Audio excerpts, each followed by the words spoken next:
Mike. I'm Tony, and we're going to do you quick and dirty. Today we are talking about Mortal Kombat.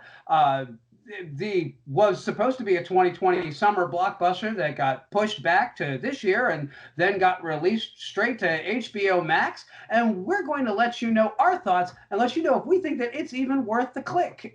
So, it's okay. It's Mortal Kombat. It's based on a video game. It's a fucking nothing plot. The warriors of Earth who are defending against the warriors of the Outer Realms, and the warriors of Earth have lost the last 9 tournaments. And if the warriors of the Outer Realm win this 10th and final tournament, then they get to take over Earth and enslave all mankind. And I'm thinking, what fucking sport is this where you've got to win 10 in a row? That's some bullshit. Even the playoffs, even baseball don't work like that. I mean, fuck, 4 out of 7 and you get to go on. There's nothing here that was unfamiliar or even original or interesting about that. Here's my thoughts on this one. So I thought the first half hour was actually pretty good. And for a second there, I was duped. I was like, man, this may actually be a good fucking movie. You know, the opening scene with Sub-Zero and Scorpion was really cool. Yeah. I like the set design they had going on there. I like the costumes, like the characters. The fight was really good, where it was, entertaining. And while they had superpowers, it wasn't like over the top or unbelievable. Yeah. It felt fairly grounded for the most part. It's like, you know what? I could have watched, a movie of just that and been pretty well entertained. Yeah. Yeah. And then when you got to the present, then you had like Sonya Blade and Kano. I like those 2 characters a lot. Yeah, they were fun. They were a lot of fun together. Good back and forth, good banter. And I would say Kano was probably the best character in the whole movie. Or at least the most entertaining for me. Sonya was actually pretty good in this one. Who actually sucked balls though was the lead character. What the fuck's his name in here? I didn't write down his name because it didn't matter. He was the one character that was actually created specifically for this movie. And that's kind of the funny thing about it, is that, here's the character that's created by the screenwriters and the creative team behind this. And he was Captain Plot Armor. Like, even down to his special ability, but more importantly than that, he was boring. And not only that, but every fucking loser character trope on the planet. He's a single dad with a girlfriend who won't watch him fight because she doesn't like to watch him get beat up, and the little girl who's this ring in his corner guy, and he makes it's so fucking lazy. It's awful. Just so by the numbers. And you know what? There was not enough Jax. Jax was actually really well portrayed. He was really interesting. I dug what they were doing with him. I love the fight scene where his arms get removed from him. That was like totally great. Everything about that whole thing. And Sub-Zero's, his powers, I like how they used what was in the game, but then they also actually added a little bit, because that bit with the hailstorm where he was knocking people out by having the ice go up in the air and then come back down again really hard. Yeah, that's pretty interesting. That was really cool. But the thing is they centered this movie around this character that it's like difficult to even give a shit about. Every character from the game that already had an established backstory that they couldn't fuck with, those were all really solid. Sadly, they were not the focus of the movie. I would have rather had Black Belt Jones from Enter the Dragon. Seriously. What are you going to do when you lose, Mr. Jones? I won't even notice. I'll be too busy looking good. So they talk about this fucking tournament, how they lost 9 fucking tournaments. There's not even a tournament in the fucking movie. The tournament never fucking happens. Yeah. It doesn't fucking happen. They get teleported and they have fights. There's no tournament. If you had a tournament, you could have some good guys lose. All the good guys won, except for the one dude who got his soul sucked by Shang Tsung. Oh, that's it. All the good guys won and lived. You're absolutely right. It should have been bracketed. It should have been a proper tournament. Blah blah blah. But how about we actually make the bad guys, vicious? How about we actually have the good guys take some losses before this? And you don't have to kill them. In Mortal Kombat, you didn't have to kill your opponent, but you did have to beat them. But then you are upping the ante. If Sonya goes and she, beats Melina in the first one, but then she's got to fight the wing chick and she gets her ass kicked in that one, and then, Liu Kang and Kung Lao, amp it up a little bit. Yeah. And not only exactly. That's why you need the tournament. You need the tournament to have that action, that exchange, like you said, to up the ante. And like you said, they don't need a fucking fatality in every fucking fight. Even Bloodsport knew that. Fuck, there's only one death in Bloodsport. Here's the other thing that I noticed. All the fight scenes in this movie, they were obviously well choreographed, but they were fucking over edited. Like literally every time there was a hit, it would immediately cut to a different shot. And it's like, bring the camera back and let's see the choreography. Let's see how cool these fight scenes look. It was cut. And it was like so distracting. It is. After the first couple fights. Modern editing of action fight scenes is fucking stupid and fucking just breakneck. I don't need fucking 5 cuts in 1 fucking second. Yeah. Let the fucking fight breathe, man. Fucking watch a Bruce Lee fucking movie, for Christ's sake. Shit, watch The Raid.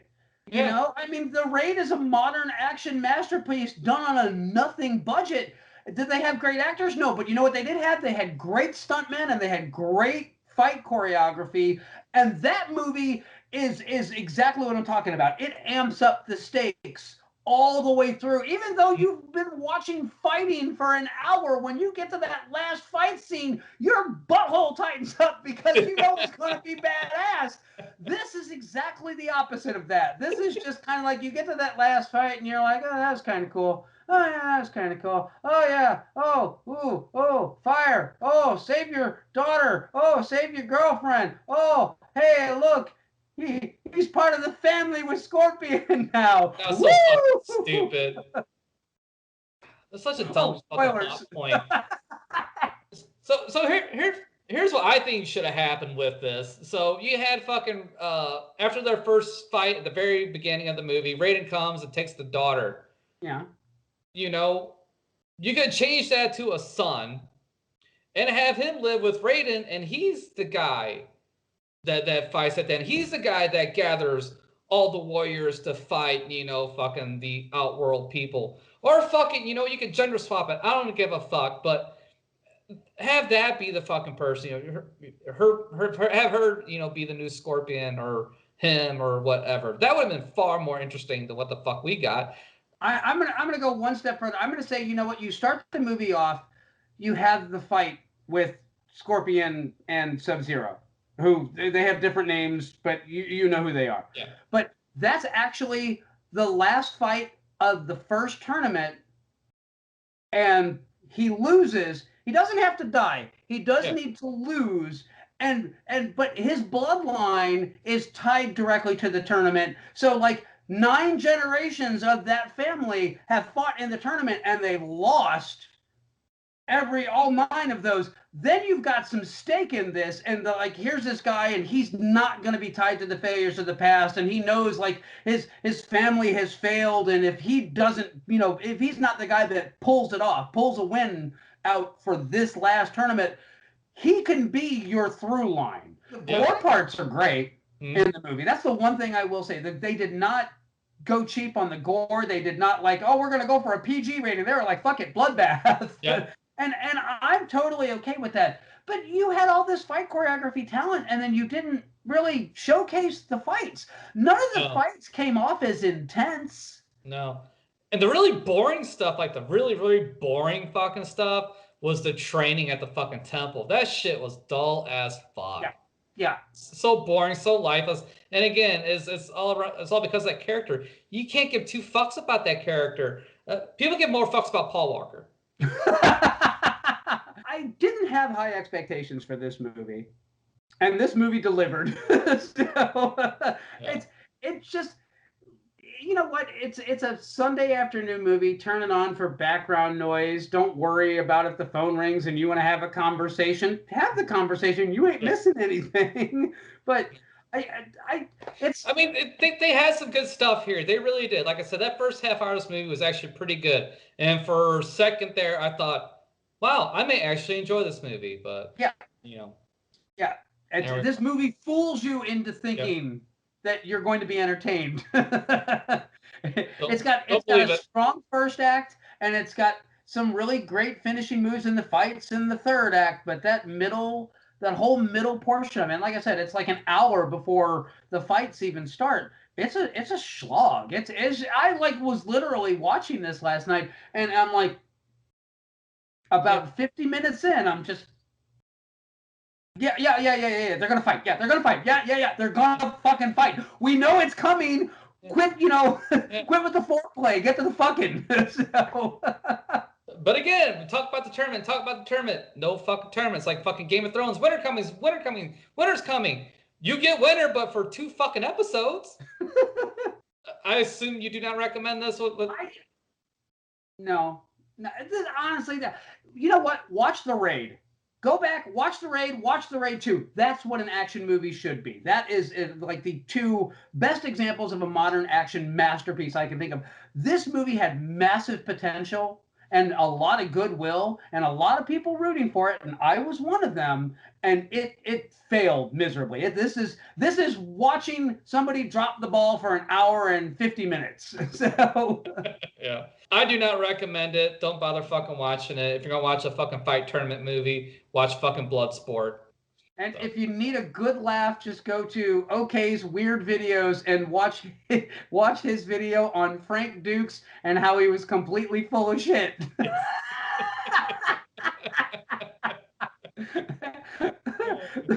You got anything else? I got nothing else. I just, like I said, this movie is disappointing to say the very least. And I wanted to like it. I wanted to enjoy this. I just couldn't be bothered. Kind of like the director. he had an interesting property and interesting characters, and he could have done something interesting with it. He couldn't be bothered. So thanks, James Wan. Thanks for executive producing this. Oh, and here's the other thing. When you see these other reviewers out there saying that, oh, finally got a fucking video game movie done right. No, they're fucking liars. Don't buy that fucking shit. They're fucking shilling. No, it's bullshit. Look, I paid my own $14.99 for HBO Max, and I'm a big fan of HBO Max. What I'm not a fan of is Mortal Kombat. So, I have no idea what we're doing next. You know what? When a new movie pops up somewhere, we'll do another quick and dirty. We'll be just as surprised as you are. Well, actually, did you say that the one zombie movie coming out soon? Zack Snyder's Army of the Dead. Yeah. So, and that's going to be dropping on Netflix. So I think that's our next quick and dirty. Probably, more than likely. Yeah. On that, yeah. So.